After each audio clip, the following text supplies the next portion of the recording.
So how I define mobility is how actively can you move through your range. So if you're trying to touch your toes, can you slowly bend down and touch your toes and see how that feels? Versus flexibility, that's more how far you can reach in your range passively. So if I tell you just bend over, touch your toes, and you quickly do it, that's more passively versus actively through utilizing the muscles you have, ligaments, etc. So in order to move freely, your body needs to be able to go through a certain range and have the motor control, as well as just the strength of your muscles. So strength and mobility, I think they go hand in hand because, like I said earlier, mobility is the ability to move actively, which requires strength and control of your muscles, ligaments, and tendons, because that's an active requirement. So it's you actually moving through your joint, moving your joint in space. So yes, there are people who do sports like gymnastics where there is what we call hypermobility, so excessive motion through, for gymnasts, it's like the low back. And that can lead to what we call instability potentially, but if we can help you gain better control, so through proper strength and mobility training, that can actually lead to better stability.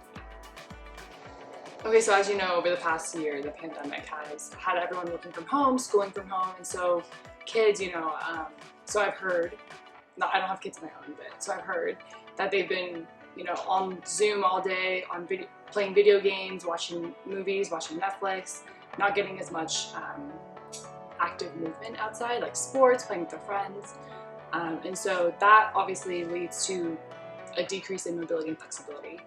And so when parents complain of, oh, my kid has such bad posture, like they have neck pain, they have back pain, but they're so young, there's a lot of ways that physical therapy can help, especially targeting mobility and flexibility together, as well as strength. And as kids get older, as they start to become more active, playing sports, whether it's basketball, baseball, tennis, swimming, there's a lot of mobility and flexibility requirements of those sport-specific demands. And obviously, let's go with the baseball pitcher. If the child doesn't have enough shoulder mobility or flexibility as well as strength, then they're probably going to come in and say, hey, I have shoulder elbow pain, help me. And so targeting specific protocols that target mobility, strength, and flexibility can really help the kid continue playing the sport while preventing a risk of injury. And as you get older, we know with aging, there's a lot of changes, unfortunately, that happen throughout the body. And once you start having grandkids or you are dog sitting for your daughter or son, there's a lot of requirements involved, like running around, chasing the kid, picking up the kid, feeding the dog. And as you get older, those things can get harder, especially if you're trying to just maybe play golf with some friends on the weekend, tying your shoe. A lot of that does require active movement throughout the joints, and so this is why mobility is really important, but also strengthening and flexibility as well.